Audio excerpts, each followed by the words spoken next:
Deadly shooting on Detroit's east side that left 2 people dead and 4 others injured. Yeah, the shooting happened late last night on Halleck Street near Joseph Campo. And Nick Monticelli joins us now live with the very latest on who police may be looking for, which seems like quite the mystery right now, Nick.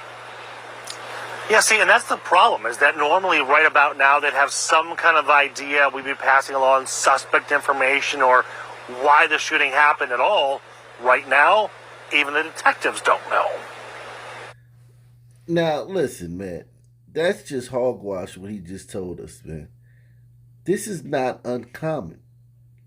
In fact, this happens more times than not, where no one knows who did it, except for the people there in the neighborhood and the people who were shot.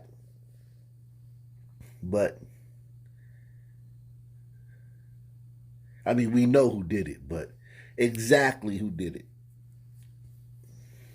But this is the stand, man. If you want to get away with murder, go to the stand. Yeah, see, and that's the problem, is that normally right about now they'd have some kind of idea. We'd be passing along suspect information or why the shooting happened at all. Right now, even the detectives don't know. It was a relatively small crime scene with a very large impact. This happened around 11 o'clock last night on Halleck Street, not far from Joseph Campo and Carpenter, near the border of Detroit and Hamtramck. 6 people were shot. 2 of them died. Those 2 are both women, one in her 20s, the other in her 60s. Did you hear that? 2 women died, one in their 20s and the other in their 60s. That's the Sun Belt for you. A woman in her 60s can die from a gunshot wound from a stranger. Now, we're not talking about like domestic. The domestic situations happen across the board, regardless of the group affiliation. But this just in the street,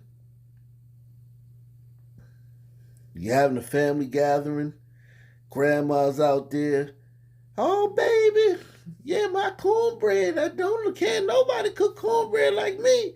And mashed potatoes. Oh, Lord, don't get me started. Yeah, grandma, man. I love you, grandma. Yeah, I bet when we... And grandma dead. That's the stand. And then a 20-year-old woman dead, too.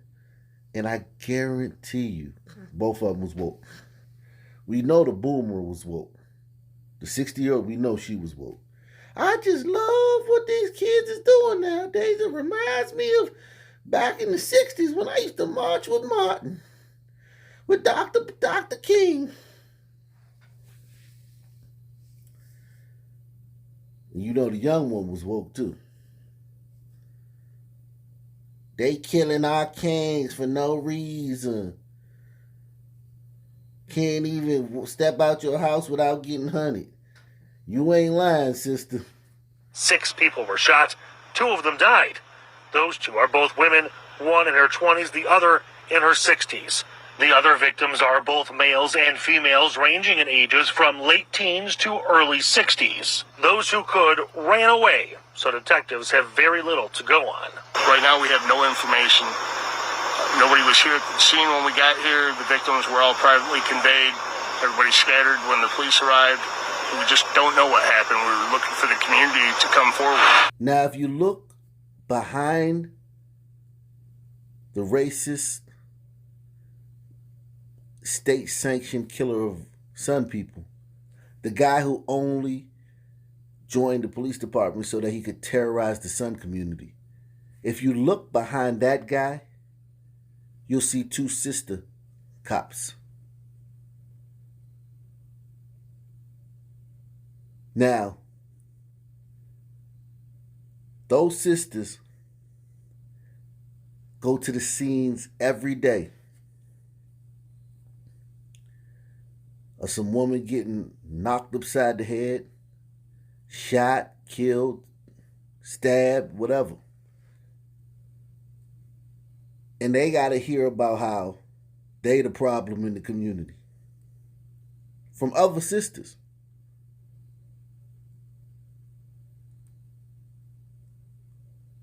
Who are constantly calling them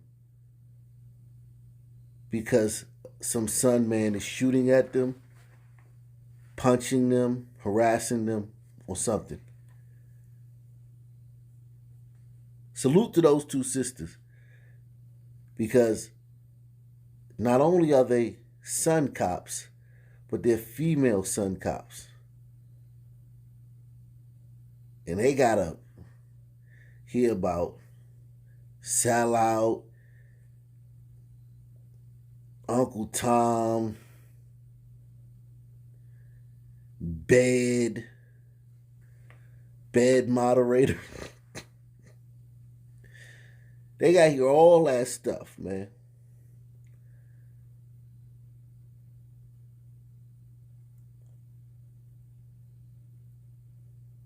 And constantly respond to calls from sisters.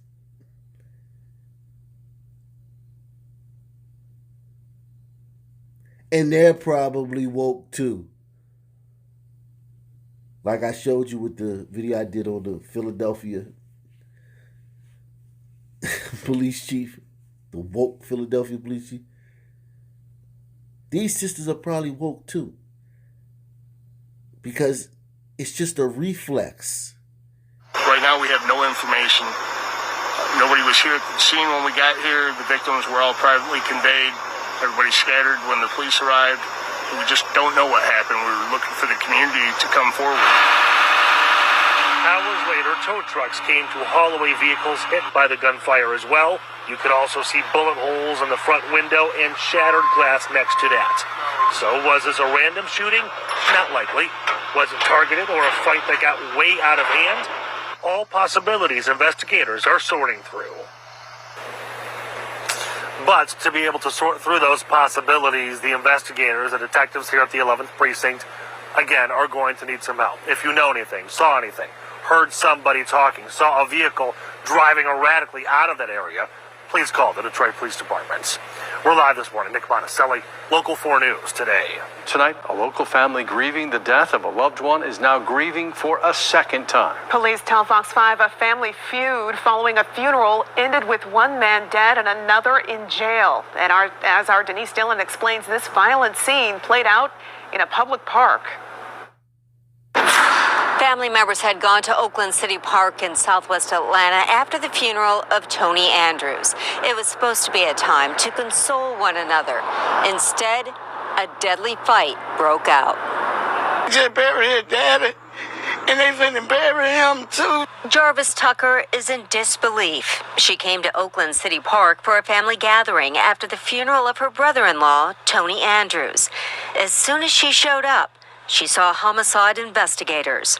Her nephew, LeVar Andrews, had been stabbed to death. It really hurts. And I can imagine what his mama going through.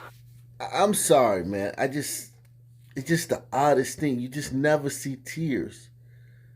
You see the cry face, but you never see tears. I mean, and listen, man. I know this is a terrible story, and it's a whole, and they're like, why is he talking about that? It's striking, man. Like, God, they never shed tears. It's always just the face. I mean, and we're not talking about like, you know, your stimulus check late and your light's about to get cut off. Somebody died. Okay? And then at their funeral, another person, his son died. Violently. And still, no tears. But it's gotta, I'm sure they feel something, but it just can't, the inability to produce tears. Just strange, man. And listen, I've dated a lot of sisters, and I know they can cry. I made them cry, unfortunately.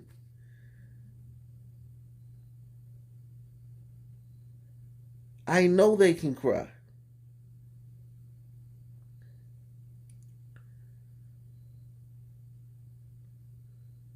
But in these cases, just odd, man.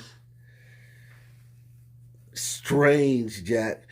They bury his daddy, and they finna bury him too. Jarvis Tucker is in disbelief. She came to Oakland City Park for a family gathering after the funeral of her brother-in-law, Tony Andrews. As soon as she showed up, she saw homicide investigators. Her nephew, LeVar Andrews, had been stabbed to death. It really hurts. And I can imagine what his mama going through. There was a altercation between two parties here in the park that escalated into somebody pulling out a knife. Atlanta police arrested Chauncey Davis, one of the other guests at the gathering. He is charged with murder. Okay, so this is an old man. And if LeVar is the son of the guy who just died, regardless of how he died, he's most likely much younger than this man.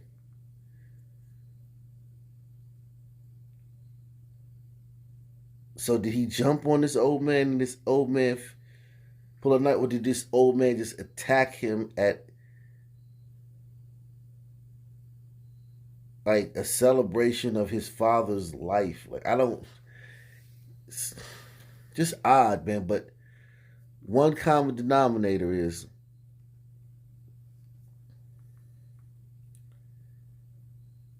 violence. Like, it doesn't matter what's going on. Violence is like an albatross just circling over your head whenever you're a son, man. It's just, violence is always there, the specter of it. Atlanta police arrested Chauncey Davis, one of the other guests at the gathering. He is charged with murder. Never in a million years I would have thought that I would come up here into this. You know, it's just sad. Witnesses say LeVar Andrews was stabbed several times. Family members told police the dispute was over money. For that to happen like that, you know, people don't even think these days. They just react without even thinking. We can't bring him back. Police say another woman at the gathering was injured when she tried to break up the fight. She was treated at the hospital, but her injuries are not serious. So it was over money. Who owed who? And it doesn't matter. The fact that this happened, where it happened, when it happened, how it happened,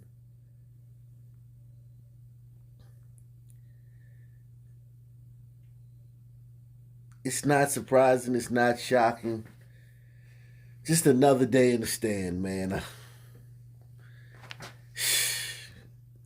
Just another day in the stand.